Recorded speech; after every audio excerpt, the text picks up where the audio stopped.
Yeah, so a lot of people think that money is the currency of business, but it's not. Our guest today travels the world teaching business owners and entrepreneurs to unlock a secret revenue stream that they never knew existed. Number one, it means that you have a formula, you have a recipe, that there is a best practice way of doing it. Understanding the significance of storytelling, he escaped his own limits and he now helps people to raise their confidence in public speaking. My story begins at a Tony Robbins seminar. I had the chance now to share the stage with other incredible people as well. So Richard Branson a number of times, Robert Kiyosaki, the author of Rich Dad Poor Dad, Steve Wozniak, the co-founder of Apple. That business, in the 5 years that I had it, generated £21 million. And it's okay, we all fall into old patterns or, disempowering patterns, and it's okay. Mr. Andy Harrington. Hello, Andy. Thank you so much for joining the podcast. How are you? Yeah, I'm very well, thank you. As always a pleasure to spend some time with you, and today, obviously, your community. Fantastic. Thank you. Before we get going, I'd like us to look back a little bit, if I may. What is your contact from your earliest years? I need to understand Andy Harrington. It's quite a long story. I'm 54 years old. Yes, I was born in London, lived there till I was 7, moved out to Kent at age 7. Very interested, like most kids, boys at least, as well as girls these days, well, of course, in football, then playing cricket, etc. And so, started out life. I didn't actually have any qualifications, particularly when I first left school. My parents split up when I was 13, so I kind of lost my way. Didn't do very well in senior school because I felt a bit lost. My dad was my hero, but I kind of lost access to him because he was rebuilding his own life. But of course, it ended up spending a lot of time on my own, and didn't know it at the time, but probably those reflective opportunities to spend time on your own and to sort of think through, why people do what they do, etc. And, why my parents maybe had split up, sort of later in life, I guess, led me to seek out and be attracted to, our world that you and I live in today, which is the self-help, self-improvement, personal development type of world.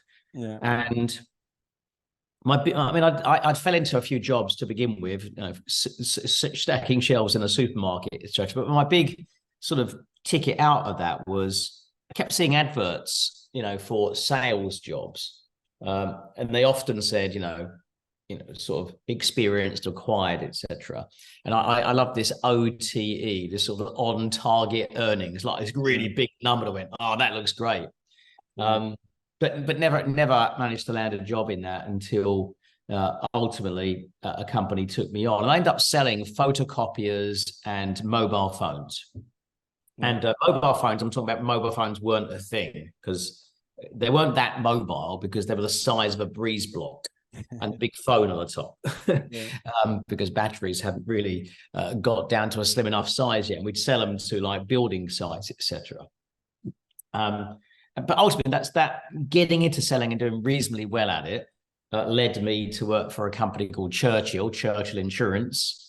And ended up working for 7 years, ended up becoming their sales trainer ultimately.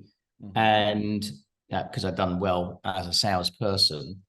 And then a friend of mine left the company and went to work in a new industry, IT recruitment, which is, we're talking now, the sort of mid to late 90s.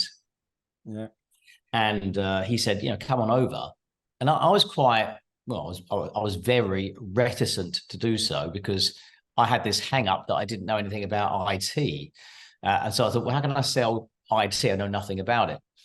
And he said, look, don't worry about that. That bit is fairly easy to learn. It's, it's the sales skills that are not that easy. You don't have to, he said, you don't have to, you don't know how electricity works, but you can still know where to press the button sort of thing. But I didn't really, want to do it. But eventually I came over and used my skills in that environment. And ultimately, both he and I, a year later, started our own business in IT recruitment. Didn't have any money. I borrowed £10,000 from the Abbey National. Of course, they don't exist today. They're now Santander. And I told him it was good. And that was to buy a car. I 10,000. They lent me 10,000 to buy a car for a car loan. I didn't actually use the money to buy a car. I used it to start my first business. That business, in the 5 years that I had it, generated £21 million in revenue. Wow.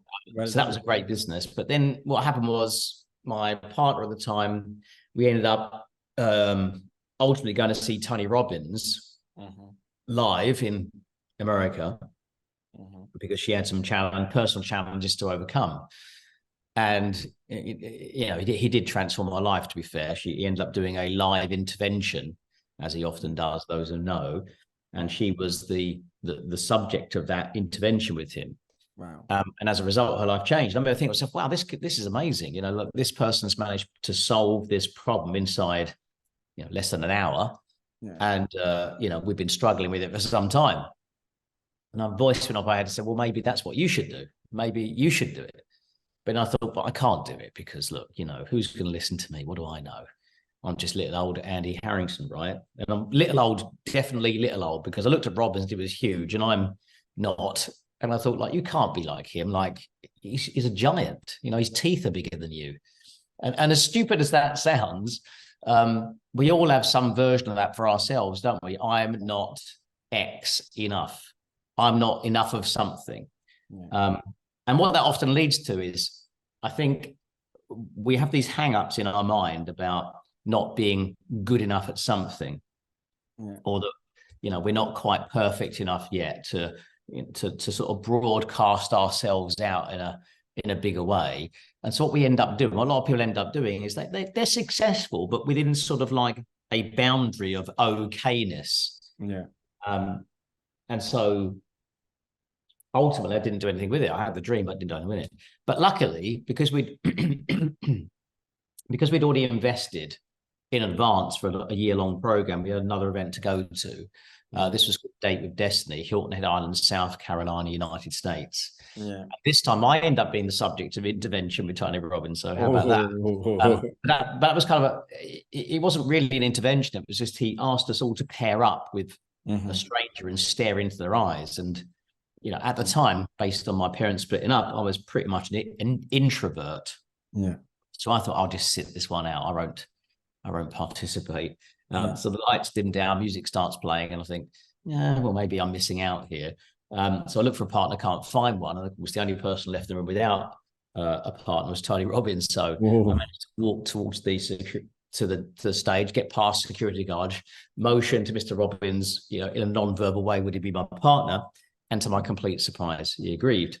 And I got to have, a 5 minutes of staring into Tony Robbins' eyes. And I was crying, I was weeping with so much happiness, joy, gratitude.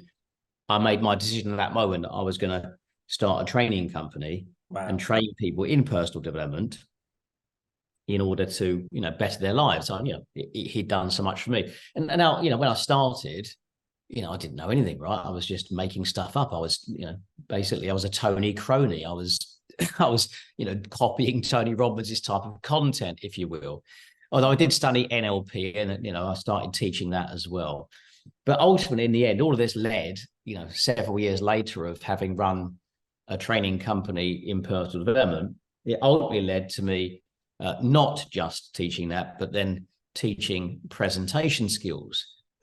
Because that's what I became proficient at, because I was doing it a lot. And so it became obvious for me to, in essence, to share and teach that.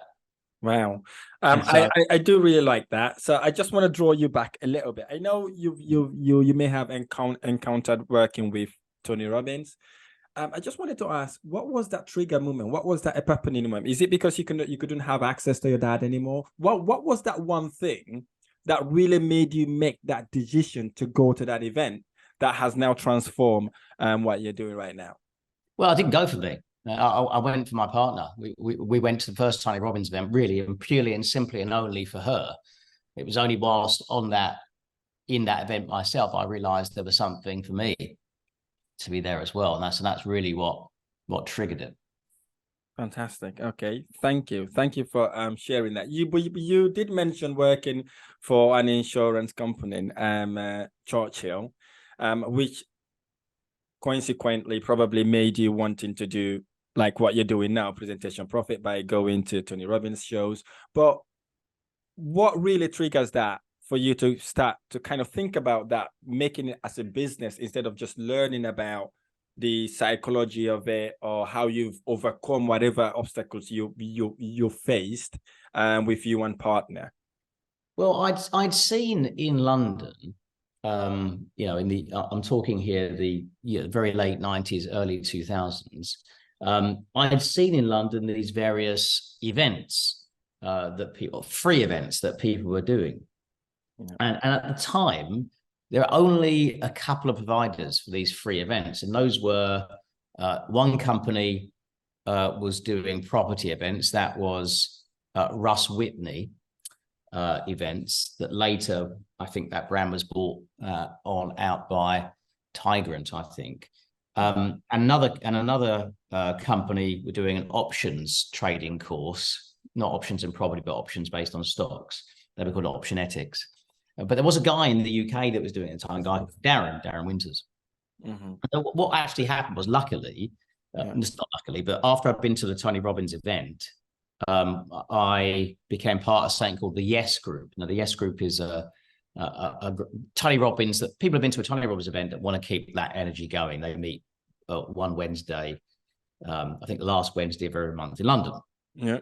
Anyways, I went to one of these conferences, and I was then later invited to a charity ball to raise money for the Tony Robbins Foundation, where they would pay people to go to what was called Discovery Camp at the time, which is where kids could have their own sort of UPW event. So, and there was to raise money, there was an auction where you could bid for certain auction items, and that money would go to the Tony Robbins Foundation. And one of these was for a day with this guy called Darren, and so I bid for it. But then when I went, I thought, well, having done the Tony sort of experience, I thought to myself, well, why don't I use this time not to learn the trading, but learn from him? Yeah. How does he put these free events on, and kind of make that work to get people to buy into the sort of the ongoing training? So that's what I did. Yeah. And then Darren helped me originally. He did some mail shots, etc., to help me fill some of those events as well. We did some joint venturing. So that was, you know, I was clever enough to see that this was a business model, because I looked at the Robbins thing and looked at the business model as well, in the, you know, he had this big sort of event, you know, the UPW, but it was a forerunner to getting people to buy his Mastery University, obviously, which we'd already pre-purchased. So I could see the business model. I thought, wow, this could be really cool. But what really impacted me was, you know, the fact that you're running a business and you create these, not customers or clients, but raving fans, because you add so much value to their lives. And I thought, well, I'm pretty sure that, you know, the people I'm doing IT with wouldn't consider them to be raving fans of ours. I think they're just clients and you know, consultants. So it's like, yeah, it's kind of like looking at it and thinking, wow, how great. So that was what I suppose I was attracted to that idea of creating the sort of raving fans and, you know, feeling that you're adding more value. Yeah. Wow. Brilliant. Thanks very much for sharing that with us. I know sometimes in order for most people to be successful, they may be running out of pain, or maybe there's something that really, really triggers that. In your looking back then, maybe in your teenage life, or when you were younger, or even when you were adult, what role the lack of money in your household back then, growing up, shape your view about money today? Yeah, so as a child, I wouldn't really have experienced much of that. I don't think, you know, like, I know it now. If I look backwards now, I can see that we didn't have much money, but that wasn't my experience growing up, that it became like a driver. Yeah. Because everything just kind of normalizes. It just, you know, just for you, just appears normal. But, you know, truth be known, yeah, I was the kid that didn't go on the school trips because my parents couldn't afford the fees for us to go for the extracurricular activities. Yeah. But having said that, my father was amazing in that he came to pretty much every football match I ever played. He was the father that also took all the other kids whose fathers didn't come. He'd be the one, helping them to get to the games in the car, etc. So, I have nothing but gratitude for my early years. But yeah, so it became a driver, I think, after sort of age 13, because it was very clear to me quite early on that since my family unit had dissipated, that I better do something to take care of myself. And because my early experiences of working in a supermarket weren't exactly going to be allowing me to live even a comfortable existence, let alone a life of luxury, no. The only thing left to me was sales. Mm-hmm. I didn't have the education to get, become a doctor or a lawyer or a solicitor or have a profession like many of your people on this particular podcast perhaps have. So my route left was sales. Mm-hmm. And of course, that naturally led to me ultimately to becoming an entrepreneur, because in the end, if you're a good salesperson and you can sell, well, in the end, if you sell something that you create or something that you have the rights to sell, then obviously you then become a business owner. Yeah. So, that's how it sort of naturally developed and led for me to become in the place I am today. And I just really love what I do. We show professional people, entrepreneurs, or people who sell a service of some kind that naturally solves a problem or helps somebody or a company to get better results. We help them put together a presentation that's not a sales presentation, but it's what we call a serve and sell presentation. So in essence, it's designed in a way that it's attractive for potential clients to come and watch.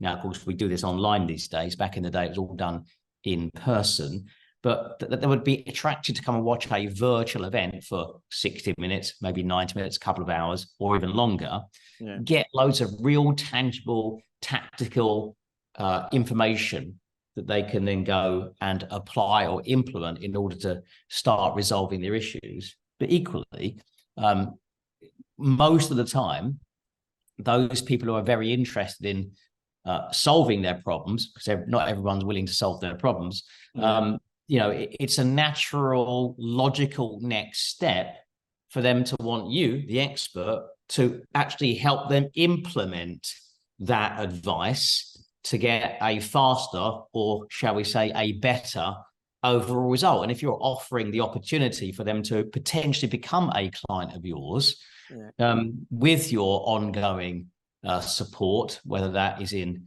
some kind of professional way, or whether it's in a training course, online training course, workshop, working one-to-one with a coaching, consulting, advisory type of way, then it's a really great way to grow your business and make sales, because you're essentially doing a presentation that is one-to-many.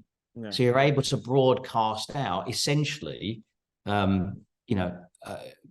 something that's of value to other people, but at the same time is raising your positioning, your status, and the awareness that you exist in the marketplace. And you're not just doing a sales presentation, which is look at me, buy my stuff, but actually you're adding value first, which is what we should be doing in every relationship, is adding value first, because give and you shall receive is the good mantra to live by, isn't it? Yeah, absolutely. I like the way you've answered that question. You have mentored or coached people like Rob Moore, Samuel Leeds, Aaron Corey, and lots of successful people out there. I really in the property market, we can go further. We can say Vince Tam. We've worked with him recently. We've have Paul Preston. There's there are lots of people, and obviously I've been to the program as well. Yes, you have, and you've done very well, sir. Well done. You've done exceptionally well. Transform my presentation skill, transform my business, transform everything around me. So thank you for doing that. But what was your reason to start a business like that? Well, again, it's, like honestly, it's the same answer. I was just inspired by Robbins, and I saw that business opportunity.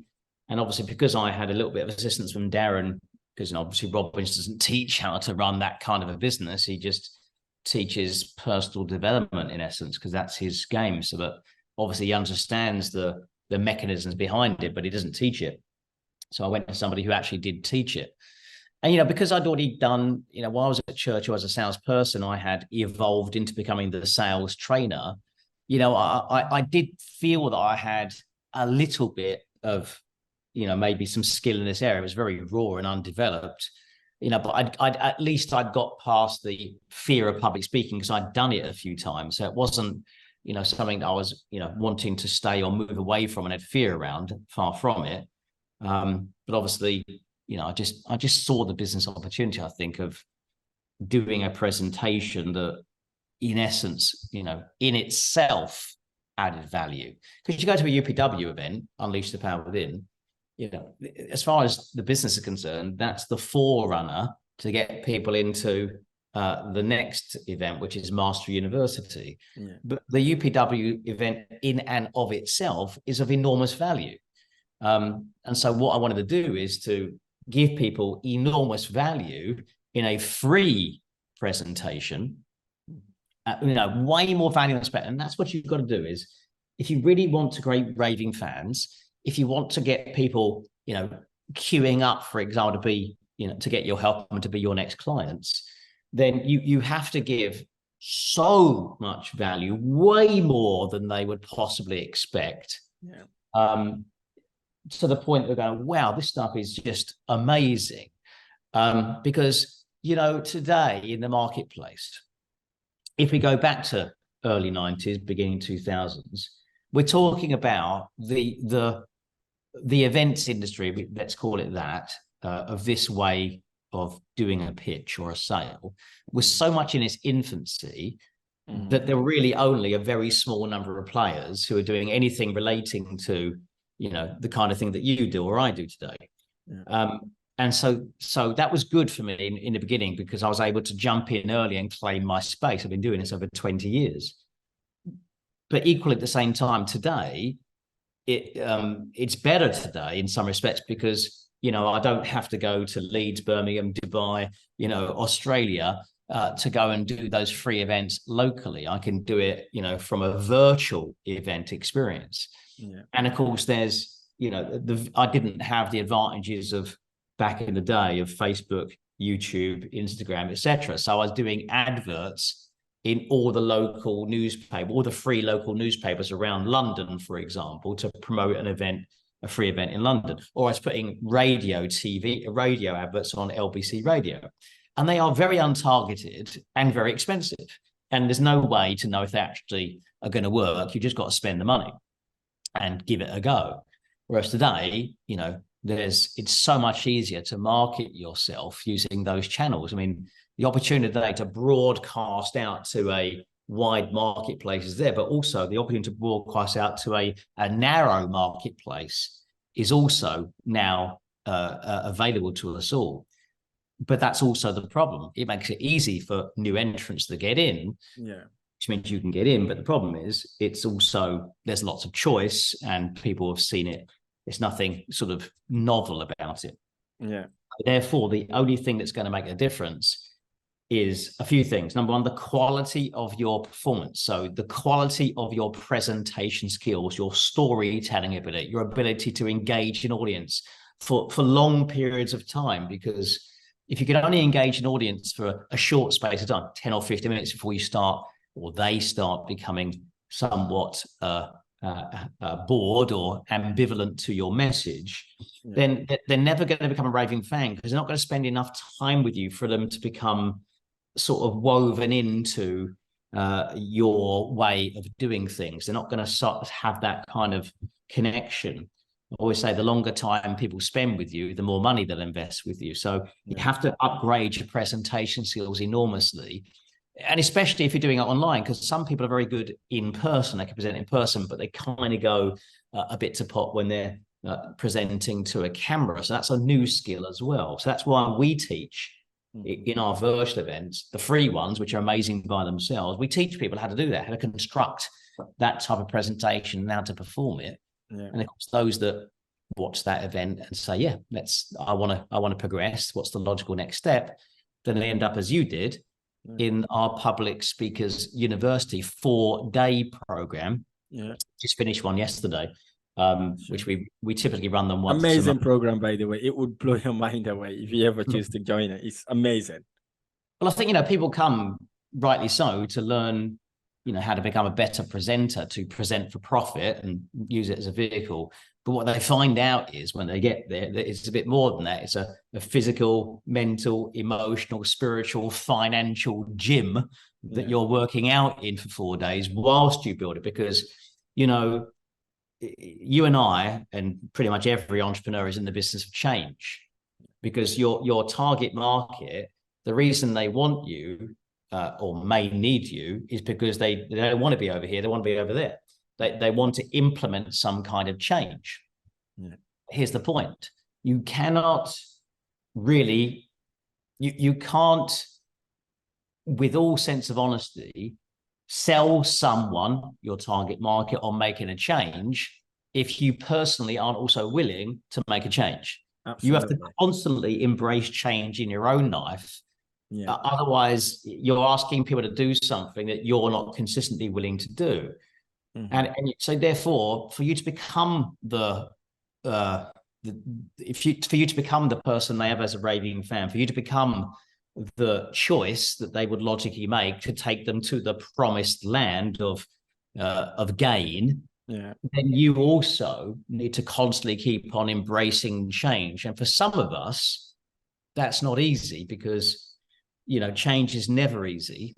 Yeah. But inevitably, you as that new service provider, you've got to constantly upgrade your beliefs around money, time, around your health and vitality, around your energy, and also your beliefs around other people.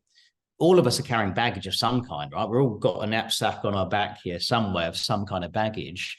And so the Speakers University is also about reducing the heaviness of some of that baggage that you might have been carrying around. Yeah. Because in the end, what is a business? A business is designed, the business owner has to be willing, open, and ready to take care of strangers. Yeah. Because your clients, you don't know them before they meet you. And the business is designed through a service or through its products to serve and to help strangers to solve a problem or get better results. And so if you're not able to take care of yourself, what chance have you got of having enough wherewithal about you that you could actually additionally take care of strangers as well? So, being a great business owner means constantly, taking care of yourself so there's more of you to better take care of other people. And when it comes to presenting and public speaking, that's even more so the truth, because if you stand in front of an audience, live or virtual, so not only have you got to be present for them, right? Because in the essence, that is what a presentation should be doing. The idea is to be fully present. Yeah. When you stand in front of that group of people, you can't in any way, shape, or form in your mind, you must not need their validation. If you need them to sort of make you feel good in order for you to feel that you have the right to stand there and share, then unfortunately that's all going to fall apart. You have to have enough stronger convictions in yourself and in what you believe to be true and in the things that you're teaching them to do. You have enough conviction in those things that you share those in a way that you sell those ideas to them, that you sell the idea that you can help them. Because if you're transmitting the idea that you need them to fill your cup up of self-worth in order for you to feel good about yourself, well, then they're never going to see you as someone that can help fill up their cup. That means they can overflow and get the results that they want. Wow. I like that answer. I've been writing down notes here. Absolute golden, giving, adding value. I really love that. So for someone, because some of our audiences here, we are people that have got online businesses, doctors, accountant, lawyers, and some managers. Talking to these people now, if these people are looking to start to promote or want to serve in a wider way, what advice do you have for someone like these people that are just starting out in kind of educating people what they do? Well, look, a few things. If you're an employee or a partner in a company, for example, it's not really your company that you own. Well, firstly, you have intrinsic value in and of yourself. You're knowledgeable, you've got great know-how, you have great experience. The easiest transition to make into the world of business is to stay in the industry you're already in, unless you've fallen out of love with it. That's different. But if you've got loads of experience in that marketplace, then why not teach that experience to others? Because you either leverage your knowledge by doing the thing that you do, or you leverage your knowledge by, yes, doing the thing that you do, but also now teaching what you do. Because teaching, of course, is a highly leverageable way of leveraging that knowledge, because sometimes you can only serve one to many with the thing that you do, but you can actually teach. Sometimes you can only serve one to one with what you do, but you can teach it one to many. So I'll give you 3 examples. So, here's a good example. So business owner, dentist, Manish. Now he teaches the business of dentistry to other people. Hairdresser creates own salon. Yes, that's one way of leveraging knowledge by having a salon. But now she now teaches other salon owners how to better run their salon. So if you're already a business owner, then the great thing you can do is teach people how to do what you do effectively. You might argue almost creating your own competition, but you shouldn't worry about that, because the world's an enormously big place. And you'll primarily be teaching people not in your exact location. But if you're not a business owner and you are someone that works as an employee, then it's about doing this. It's about, okay, how do I become the business owner of this particular business? Yeah. And then my concern then becomes, okay, well, how do I generate new business? Well, we're back into the same argument we were talking about earlier.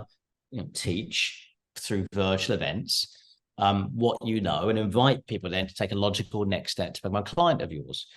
So it's actually relatively easy, but the skill that you have to develop is the ability to extract out of your head what you do. Like if you're going to teach someone what you do, you've got to extract all of your experience out of your head, and you have to turn it into a cohesive, easy to follow methodology that anybody could learn step, or, let's say action steps 1 versus action steps 2, 3, 4. And you need to turn that into a model, a best practice model or framework of how anybody becomes an expert in this area. And then what you do is you teach around that. So you put a virtual event on initially that showcases it and gives like the overview of that solution. Yeah. And then you're selling people after that some kind of workshop. Ours is 4 days, could be 3 days, where they come and get the deep dive on that. Does that make sense? And then if they go further, as you've done as well, to join our academy, then you give them sort of the year-long hand-holding support, implementation advice, feedback, etc. And they get like a year plus of help from you. And that's you could be a business owner with that. And you could be just you, and maybe a few part-time support staff, maybe some commission-only salespeople. But even if it's just you could easily do 1 to 2 million a year in revenue with that style of business, and still only just be you. If you wanted to get to about 4 to 5 million, you probably need a team of 5 people in total that are on your payroll. And the rest of them, you might be just commission-only salespeople, for example, maybe a few people to do the mentoring for you, to give the feedback. And those mentors, where do you find them? Well, normally they're your past clients who've been through your programs and know the system, and you just give them a little bit of extra income to do the mentoring as and when it's bought and needed, therefore, by your new clients. So it's a very simple model to follow. Yeah, I like that. I like the module, and I've implemented. It has transformed my business significantly. Looking at the people that have already started this training process, but they're only serving, maybe they've got this mentoring stuff going, but they can only serve one person at a time. They do not know how they could, like what you just, how they can serve to many and get better return on their investment. So what sort of advice would you have for people like that? So these people are employed right now, or business owners? Business owners doing coaching businesses, but they're only doing one-to-one coaching business instead of one-to-many, and they're putting all this effort, but they're getting less return on their investment and time. Yeah, normally it's because if they're a coach, let's say, then what's happening is that they're normally quite intuitive people, in the moment people. So that means you sit across from somebody, let's say physically doing coaching or session, or as we are now in this scenario, they're doing these kind of Zoom type sessions. And they're kind of like, they're doing their thing. They've got magic, they're able to like magically help people. And so they become attached to doing it that way. But if they were to study how they do what they do, they would notice that there is some kind of pattern to their behavior. There's a system behind that magic, as it were. There is some science to that, what looks like creative genius. And so that's the skill. If you're able to take out and look at and study patterns and see what it is that you're doing when you're working with people, then you're able to extract as a model, and you're able to teach that to others. So what I'd say is this: the big money and the biggest of impact, and I guess that's equally or more important, is the big money is made not by working with the end user, but working with the people who work with the end users. Wow. So for example, if you're a great coach, then you work with people who need coaching. But actually, if you're a really good coach, you should become the coach for the coaches. And then you move up a level, right? So now you have more impact, because if you impact all these coaches to become better at their job, and they in turn work with the coach, they coach down here, with the people receiving the coaching, then you're having a greater range of impact. Yeah. Also, equally, the people above, if you're coaching the coaches, as it were, then obviously they would typically pay more money for that, because you're helping them to help people down there. So therefore, they're likely to make more money from it. So that's the natural evolution. But of course, what this brings up in people is this imposter syndrome. I've only been a coach for 6 months. I've only been a coach a year. I've only done a little bit. I'm not that good, sort of thing. And it brings up all those self-worth issues. But equally, again, that's why I build all that stuff into Speakers University, so that we work on those beliefs about people. I'm not good enough yet to go and teach this into, I'm good enough to start. And if I start, I can also become great, because everything you've ever done, you do before you're ready. You learn to walk before you're ready. You learn to talk a complex language before you're ready. So anything you've ever done, you've done before you're ready. And so I've got to get people to believe that in their mind. Otherwise, they'll always stagnate. They'll always feel it. It's not like, oh, I'll do it in another year and then I'll be ready. Because what happens is a year later, they go, well, just one more year. And then just one more year. And eventually, we're 10 years in, they're still working one-to-one with people and aren't really leveraging their talents. Yeah, right. Thank you. I really, really appreciate that. At a young age, if someone would have asked you what your dream was, what would you have answered? Oh, to be a footballer, as I said, right at the very beginning. Yeah, the dream. I played reasonable standard football. I do remember I played a lot of, because I played with my dad all the time, but up until age 7, I'd never played in a team. Now that's very difficult, but back in the day, that was normal, because teams didn't start playing kids football until much later. If you played football for your school, you didn't play until typically the final year of your junior school, because that's just the setup. Today, it's very different. Football's played from a much earlier age these days. In fact, football clubs, will often, start putting you into their academies very early on, from like age 6 and 7, which is extraordinarily early compared to what it used to be back in the day, when really they didn't take on kids to play in their academies or whatever until or schoolboy forms, as it was called, until you were sort of 14 or 15. Wow. So I played what happened was when I was age 7, I remember it distinctly. I was playing football in my new school because I just went to Kent from London. And I think I was playing in a PE lesson, and the ball came and I just swiveled and I volleyed it right into the back of the net. And the teacher went wild and went like, "Oh my God, that's amazing." I remember it being like, the teacher was shocked to what I'd just done. And in my head, I went, "That was easy.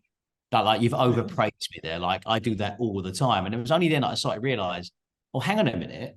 Maybe that is actually quite unusual. Maybe I'm a little bit more special than I might otherwise have thought I am, if that makes sense. And I really remember that. And actually, just as a result of that, one incident in the PE lesson, that the headmaster came to see me in school, put me to one side, and she said, "Just so you know, there's a football match taking place in a couple of weeks' time where the school team, which are 3 years older than what I was, will be playing against some other school or something." And they said, "And you're playing." Wow. And I went to see I actually told my own teacher about it, my form tutor, as it were. And she said, no, I think you've got the wrong end of the stick, because school teams only for the teams pretty hard. But actually it was true. I started playing for the school team. So I did play for my local district, Gravesham, and I did play for Kent. I didn't make it after that. But again, I think that's, just down to a number of factors that are to do with whether you do or don't make it. But but even so, that drive to try to be something was there from the beginning through sport, albeit I didn't make it. I did play for Kent under-19s in cricket as well, but again, never quite good enough to make it to the upper levels.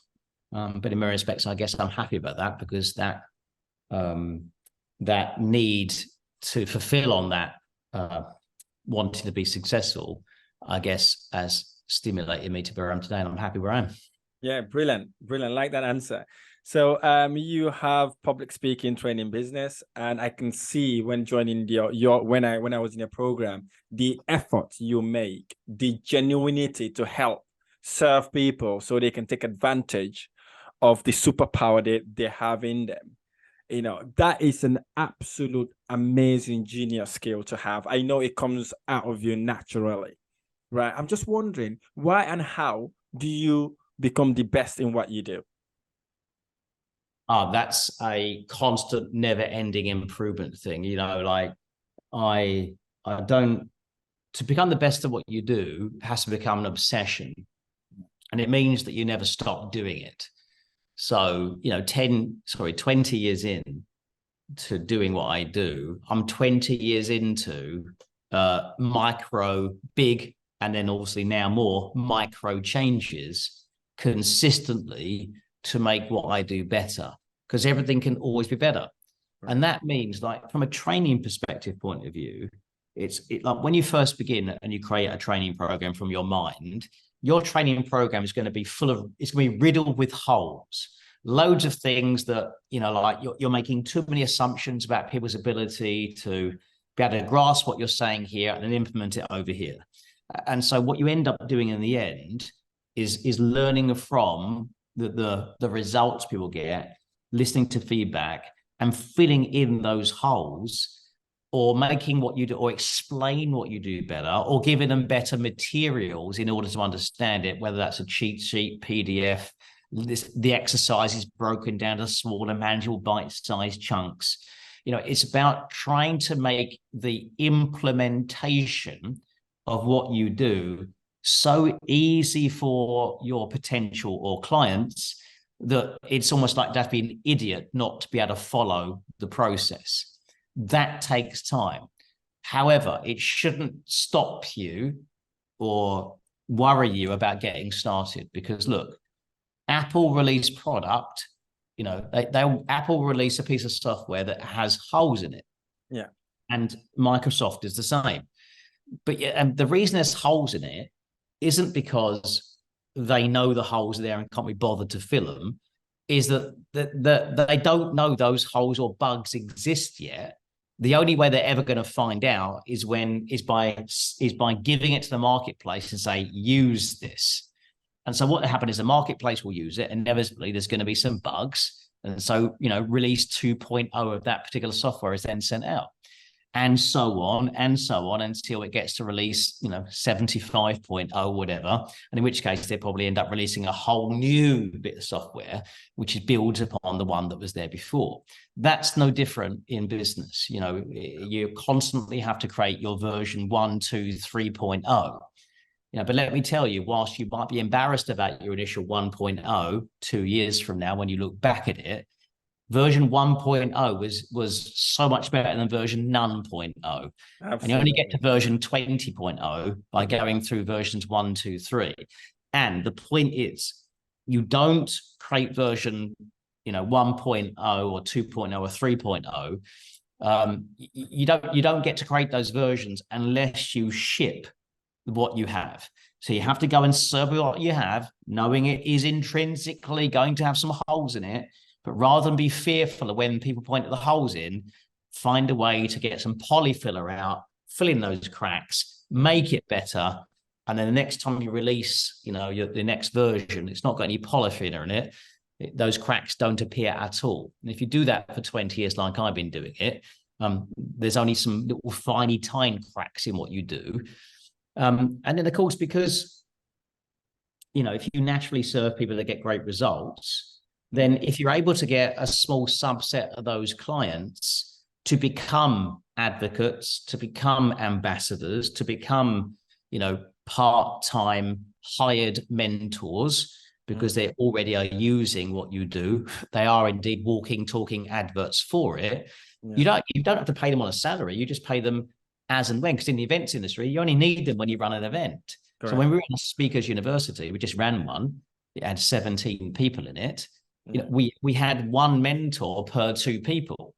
And so what that means is that one mentor per 2 people, they're able to get very close, sit down, look over their shoulder, help them with the creation of their content and their ideas, mapping out their formulas, and also then stand and watch them give performances as they present. Because in our speakers university, people present their content to a live audience, but they're also watched. Those performances are watched by those mentors, and they give them feedback. Here's what you did really well, to reinforce and shape the things you did well. But here's a few ideas about how you could evolve this to make it even better next time. And, and all those, that's again, by constant never ending improvement, realizing I can't grow, my business if it's only me that gives that feedback, because there's only so many hours in a day. And frankly, I don't think I'll be even in a good state of mind after the 8th one. I'd be like, my mind will be numb. So you can only do it by diversifying power, by diversifying your expertise and teaching the people that teach the people. We're back to that again. That's both an internal thing as well as an external thing. So that's the key: constant, never-ending improvement over time, and an obsession to do so. I love that. I really, really do. And I can see it. I can see it through you in all your events. It is amazing. It is absolutely amazing. What did you learn from your greatest failure? My greatest failure is never give up. Wow. When you fail, you feel like a failure. Often we identify with our failures. And, when you think you're a failure, then what human beings tend to do is when we fail, we tend to become reflective. And when we experience a setback, we tend to step back. And when I say step back, we normally step back into a lower status. So we take a lower position in the world, whether that's, for example, in one area of life, your relationship with somebody, and for whatever reason they left you, you might then take another relationship with somebody who is of a lower standing, meaning they're not quite as beautiful or handsome as your other partner, So you get them and you accept a slightly less attractive person because they're less attractive, at least they won't leave me, right? So that's what we might do in a relationship scenario. In a business scenario, whether we might take a step back and step back into employment when we were having a business. So we step back to what is essentially a comfort zone or a comfort place where we at least hope or feel that or believe that that pain we experience, that loss, won't happen again. But of course, what's happening is you're going backwards in life. Instead, if you had that reflective moment and asked yourself better questions, rather than saying, why does this all happen to me? Or what's wrong with me? Why do I always fuck things up? Et cetera, et cetera, et cetera, and ask yourself shit questions to get shit answers. Instead, if you were to reflect for a moment and say, what's good about this situation? Wow. Okay, what can I learn here that's valuable? That means when I do this next time, that I'll learn from this to make sure that what I do next is stronger, more certain, and more successful. There's a whole series of good questions that you can ask yourself. And of course, most people haven't been taught that, so they don't have those questions handy, in which case the operating system mind runs faulty programming and does ask these shit questions, and you get shit answers, you get a shit emotional state, and then you make a shit decision. That's how it runs typically. But it can run the other way as well. You stop it for a moment, ask yourself better questions, get better answers, feel more hopeful again, and ready to go again. So, my greatest lessons in failure, I think, failure is inevitable, but if you don't see it as failure, the NLP has a phrase that says there is no failure, only feedback. So here's the question. If you knew you couldn't fail and all you receive is feedback, where could you be today if you had not stopped yourself? How many times have the people listening into this, how many times have you stopped yourself from doing things because you talked yourself in your head out of doing those things? What if you had a mindset that says, if I can, then I must? Or if I can't, then say, if I'm saying I can't, it means I can. If I can, I must. That's a Tony Robbins type phrase. Wow. So where would we all be today? Because in essence, the cure all for anything, the way to be successful at anything is to take the right action. As long as you take the right action each time, as long as you choose to take the right action, over time, you're going to get the results, whether immediately or in time, those right actions will turn into the right results.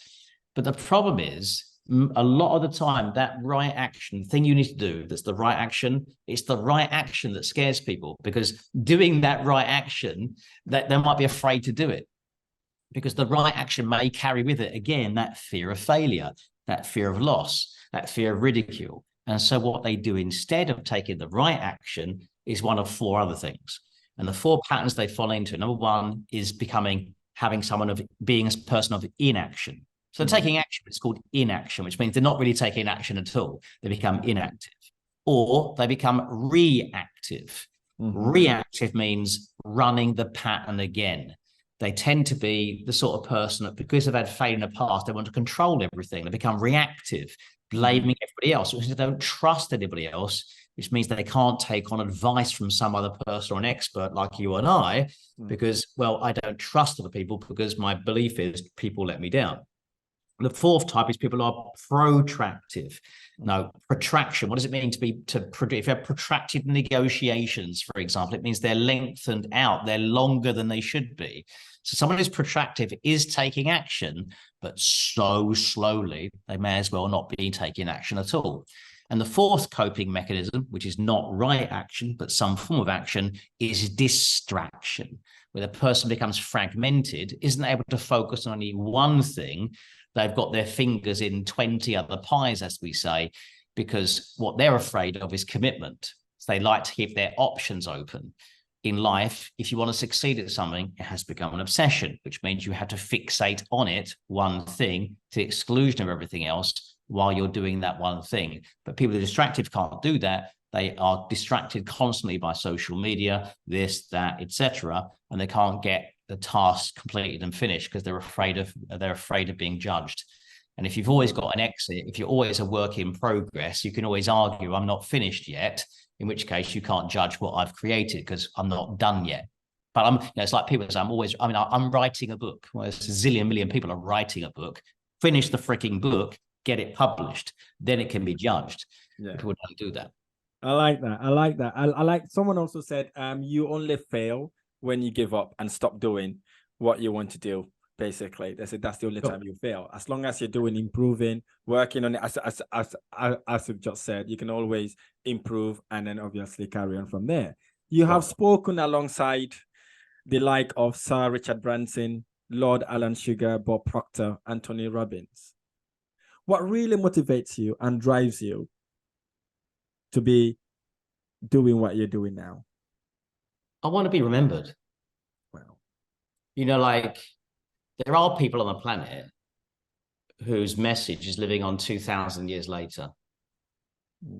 And even more than that, if we go back to the Greek, like Socrates, etc., we're talking thousands and thousands of years of people remembering you or knowing you. I think they say there's 3 deaths, right? You've got the death of your ego, which is a good thing. There's the death of your body, a bad thing. And there's also the death of your name. Now, what does that mean? It means if you died tomorrow, how long would it be before your name was never said again?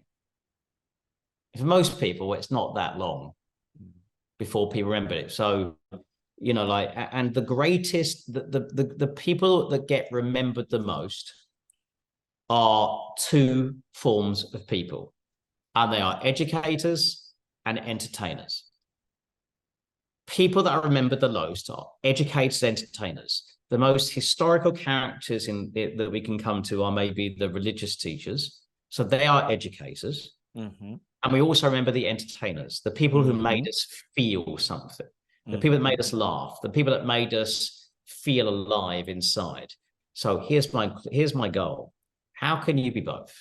How can you both be an educator and an entertainer all rolled in one? And good presenters, good public speakers have the ability to make people feel emotion, be entertained, and educated at the same time. Wow. So my thing that drives me is the idea that what I'm creating isn't just for now, but it's also for the future, because many of the great life lessons that I hopefully am able to bestow upon people, these are universal truths. They're not just my truths, they're universal truths that are true. And if people live by those universal truths and believe those universal truths, not only will they serve themselves, but they'll also serve others. It's good for them, it's good for others, and hopefully serves the greater good. So that's really what drives me, is my mortality. Wow. Thank you for sharing that with us. You talked about hard times. I am definitely inspired by someone who overcome hard time. Do you mind sharing a hard time or event that was really hard time for you and how you overcame it? Yeah, so one of my businesses failed, which was embarrassing. And for a while I licked my wounds. And I'd stopped following my own advice. I'd stepped back into that. Like I said, when I had a setback, I did a step back. And so, a lot of things that happen is when things go, like I always say to people now, it's all right you having these personal development when things are going well. My question is, can you still follow your own rituals and personal development beliefs and guidelines when things aren't going well? Because that's when you need it the most. Things like making sure you're taking care of yourself. It's all about taking care of yourself when it's easy, right? Can you take care of yourself when it's hard? Can you still, do the things that mean that you as a person are in good shape or not? And it's okay. We all fall into old patterns or, disempowering patterns at time. Me too. There are hard times ahead for all of us. And it's okay. It's totally okay to temporarily fall into some of those old patterns, whether that's, drinking too many glasses of wine in the evening, or whether it's, stopping working out, whatever it might be, or falling into asking yourself disempowering questions. But just make sure that is only a temporary thing and doesn't become a new pattern. You have to catch yourself. And the way you do that is by having a standard. You have a standard for yourself that you set. And what happens is when you start falling below your own standards, then you start to notice and you feel it, right? And then what happens is, you go, oh shit, no, I can't take this anymore, because you've got a new standard. But if you start to accept lower standards in your life, or you start to know that your body weight is increasing, for example, you've got a standard that says, this is where I need to be at. And suddenly you look at yourself, and whatever it is, from the angle you're looking at yourself at or whatever it is, but you go like, that's no good. I look at my standard. I've got and we have that self-awareness. Yeah. That's when motivation kicks back in, and you typically start the journey, the climb to go back to the standard that you are truly worthy of. Yeah, we are nearly done. We're just about to finish. Quick fire round questions. I was asking, worst advice you remember receiving? Oh, worst advice I remember receiving. Okay. Let's see now. I have no answer. I'm really terrible at remembering stuff that my brain says there's no need to remember it. It's like why would I want to remember that? It's like I'm done. Like I don't retain it. I wouldn't expect you to remember all of them anyway. So it's just a way. No, honestly, I just don't operate. My mind just doesn't think that way. If I've deleted it. Like why would I carry that lesson around me? That's like a pointless thing. It's like, why would I carry around a lump of shit in my pocket? Like it's going to stink no matter what, man. Why would I keep that with me? I can't remember. Absolutely. Okay, let's move on then. Best advice you remember receiving? Best advice I remember receiving was don't be big-headed. This was when I was playing football. Yeah. When I played for the district side, I was too mouthy, and I was like, I wasn't being a team player. So that was the point they're making, is you're not being a team player. You're making it all about yourself. That was an early lesson, I think, when I was 11 years old. Okay, good. Be a team player. That was the lesson for it. Be a team player. Right. Your biggest regret? Probably not started doing what I'm doing earlier. But having said that, I genuinely believe everything happens at the right time and place based on when you hear a message, when you arrive at a certain place in your life, it's normally because exactly what's meant to be happening. Even though sometimes you fight it and don't like it, it is indeed, you just don't fight with the universe, because the universe always wins. Absolutely. Who is your favorite sports star? Favorite sports star? I really like the long jumper. It doesn't do it anymore. Actually, triple jumper. His name is Jonathan Edwards. Jonathan Edwards I think he still holds the world record for the longest ever triple jump. The triple jump is the hop, skip, and jump, if you remember. And he was the world record holder, but he just, in 3 Olympics games, his first 3 Olympic games, he finished almost nowhere, like 35th, 55th, or whatever. And it was the world record. He just didn't, for whatever reason, couldn't get it together and hit form during the Olympic Games. Yeah. But in his 4th Olympic Games, he finally won the gold medal. So there we are. There's a good example of some of the things we were talking about earlier about never giving up. Absolutely. Is there something you believe that lots of people disagree with? Yeah. So a lot of people think that money is the currency of business, but it's not. Love is the currency of business. And I say that because you have to pour love into what you do. Mm-hmm. You have to ultimately love strangers, people you don't yet know, that would otherwise make you feel uncomfortable loving them. And when you do that, when you love everything you do and you love who you do it for, and you love your team around you, when your business is resonating love, then everybody connected to your business will experience that and feel that. And since it's something that's missing in a lot of people's lives, and since it's a basic human need to feel loved, If your organization is attractive, it means they're attracted to their energy of love. If they feel a sense of connection, if they feel important, if they feel special in your presence, in your company's presence, then they're going to be consistently attracted to it ongoingly. So yeah, don't in your mind, that's hard in the beginning when you need the money, of course. But you know, and I'm equally, I'm not saying you need to be weak on getting people to make decisions to buy either. Sometimes the best love is tough love. Yeah. And when a client's putting back in a sales call and saying, you know, to you, I just, you know, let me think about it, or, you know, I'm not sure if it's right for me.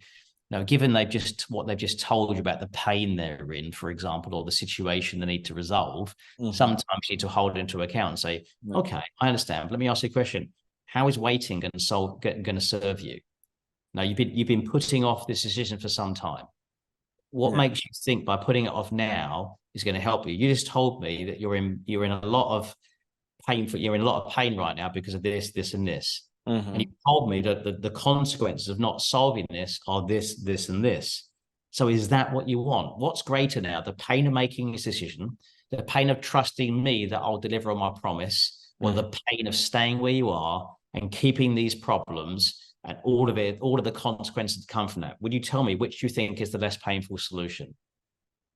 Wow. Sometimes that's the tough love they need. So I'm not being, I don't mean it love from this perspective of, you know, just, you know, lovey-dovey. I didn't mean that. Love sometimes is loving someone enough to tell them the truth. Yeah. That's what parents have to do with their children sometimes, because your business has to provide constant support and challenge. And this is what goes to John DeMartini. It's like, in life, we all need to be supported and challenged. And the goal in life is to do that with your clients. Give them equal levels of love and challenge. When you do that, they'll feel supported and they'll feel like there's an opportunity for them to grow. Those two things together work together to provide ongoing happiness, joy, and gratitude. Fantastic. I like that. What is the best book you've ever read or listened to? Well, it's my own book, of course, Passion. No, I didn't, jokingly aside, my book I wrote, which of course guys can get on Amazon if they're particularly interested, which is Passion into Profit. Yeah. How to make big money from who you are and what you know. I do actually remember writing it and then reading it back every now and then going, yeah, this guy's pretty good. This book is actually pretty good. Or sometimes watch back my video footage, you know, on my ads or my training. I go like, do you know what? I'd really love to go to this guy's event. He sounds really good. He talks some sense. Yeah. So two comes I feel that way for sure. But that's how you got us. That's how you got us in your programs, aren't you? Yeah. I mean, obviously the book I ultimately read, Awaken the Giant Within, Tony Robbins, probably that. I did actually read one before that, which was Unlimited Power of his as well. But that's a slightly harder read than the Awaken the Giant Within. So I'd go with those. Fantastic. Thank you. You are a multi-millionaire investing in different businesses, different industries. Does money change you? No, it amplifies you. Money amplifies who you already are. If you're already an arsehole with money, you'll be a bigger arsehole. If you are a loving person, you'll be a bigger lover. The end. Okay. Does money make you happy? No, but it does solve some problems that are making you feel somewhat unhappy. But it won't solve every problem that you have, but it gives you more freedom of choice. But if you still keep making shit decisions with that freedom of choice, then you ultimately are going to be less happy. So in the end, there's no definitive it will make you happy. It gives you more choice, which could lead to more happiness, but that rather depends on the choices you make. I feel that. That makes sense. Is there something you used to strongly believe you recently changed your mind on? No. Okay. I know my mind, so I don't need any external kind of ongoing reason to remind me of that. But what I would say is a decision isn't really a decision until it's acted upon. So if you've made a change somewhere, then you have to crystallize that change. So that means you have to actually do something that makes you commit to that change. That's a new cause set in motion. So, you know, a lot of people have light bulb moments. but if you don't do something with that epiphany, if you don't do something with that decision, if you don't act upon it, share it, write it down, commit to it, take an action towards it, then that lesson or that idea is going to be lost because you're going to be distracted by other things and forget you even had that thought. Yeah. Wow. Brilliant. Thank you for that. Is there something in the world you fundamentally think is wrong and you'd like to change? Look, there are loads of things that are wrong in the world, but so is what's right. Yeah. So I tend to look in the world for what's right rather than what's wrong. Wow. What's wrong is always available. Right now in the world, there are people doing destructive things, but equally there are people in the world right now that are doing loving things, that are, going beyond, giving their life in the service of others, raising money for charity.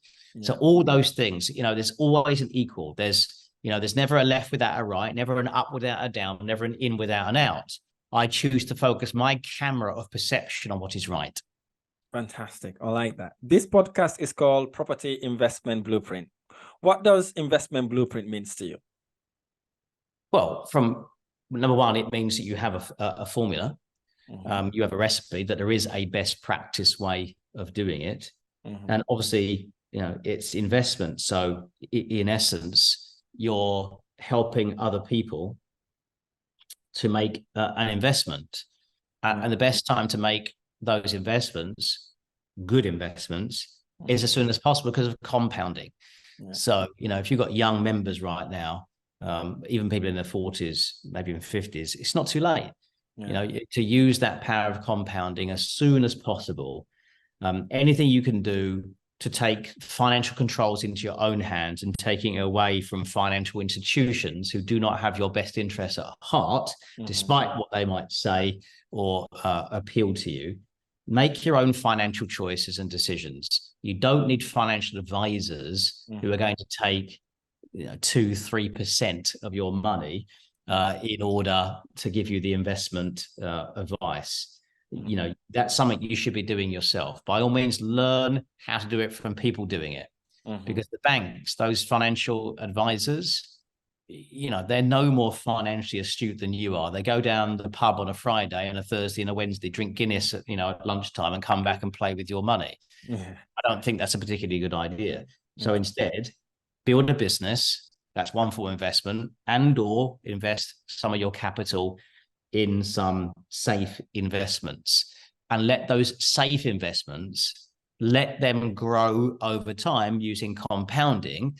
So whether that's in property, whether it's in stocks and shares, or better still, maybe some indices, some exchange traded funds, ETFs, for example, that grow over time in a very consistent way. Do something to grow your money. I think that's what you're about. And as they say, property is as safe as houses, since people always need somewhere to live. And it seems to be that the housing never quite reaches the amount that we need. Then investing with you, Rahim, and learning how to invest by buying into your programs would be an extraordinarily good thing for people to do in order to begin that process or accelerate it. Fantastic. Thank you. If there was only one person you'd love me to interview, who would that person be and why? Well, it'd be my son, and one of my sons, unfortunately, he didn't make it. His name is Aston James, and he was born in 2015. And my wife and myself had to go through that process of giving birth to him. We only found out he was no longer alive when he was in my wife's womb the day before his due date. So he came out fully formed. So I'd love nothing more than to sit down and interview him myself, or for you to interview him to find out the kind of person he is or had become. Wow. That really touched me. Thanks for sharing that with me. What an amazing way to end. That was a great special moment with you. I've spent almost a year now with you. I get to know you in person. I get to know you as a coach. I get to know you spending a day, just you and I and a couple of people around us. It was an amazing time with you. If someone is interested in joining your speaking program, what would be the best way to contact you? Okay. Look, the easiest way is to start probably where you started and just come to one of our free virtual events. They run typically a couple of times a week. Wednesday, as we speak today, it's on a Wednesday and a Saturday. Who knows, that might change by the time someone's listening into this. Okay. And so the web address for that, to go and do it right now, because they can go to this right now and quickly see the next date that's coming up and join, is presentation hyphen, that's the dash, not the underscore, the dash in the middle, presentation hyphen profits, presentation hyphen profits.com. That will get them there. And if for whatever reason they're not able to find that because they're watching this 5 years later and I've changed the name of the event or something, then they can obviously just go to my website, andyharrington.com. But primarily to shortcut things and get straight into a virtual event, go to presentation-profits.com, and they can just register for either the Wednesday or Saturday event, and they'll obviously be sent lots of reminders and stuff, and some ways to remember and put it into their calendar, etc. And look forward to serving them in the same way that hopefully I served you. Yeah, fantastic. So what I will do also, we would also add those information in the description below as well, so that people can easily click on those links. Super easy. Yeah. And get them to join the program. Where should we follow you, and where are you hanging out on social media? Facebook. You can find me, Andy Harrington, on Facebook primarily. But I have to tell you, I don't really do a lot of social media. That's sort of like a personal choice. I did for a time do a lot of that. And then in the end, and I just when I'm on, I'm on. When I'm off, I'm off. So if I have to every day post something, right? Or I did one time, I have cameras following me around. I didn't find it particularly easy. I found it quite, intrusive. So, I'm still a bit of an introvert, like so I can switch myself on to be the extrovert now in this podcast and during my events. But it gave me that sense of freedom to be a family man. And my primary thing to be as a family man, I have 6 children altogether, you see. So bless you. Whoa. Yeah, exactly. So I've got 25 right through to age 6. Josh, my son, who's upstairs right now, is actually running my company now. He runs it, so I just get to be the guy on the stage and doing the thing that I'm good at, and he runs everything else, which is amazing. So I'm not prevalent on social media, but I run ads primarily. I'll be teaching your guys this as well, how to run YouTube, Facebook, Instagram, whatever ads. So I don't do any of the organic stuff because my ads appear anyway. And it has much bigger reach. As you know, the reach on organic social media, that takes a long time to build up, and you don't get a lot of help from the algorithm. But with ads, you do get help from the algorithm because it's an advertising platform. So that's my choice as we speak right now. Fantastic, Andy. Thank you.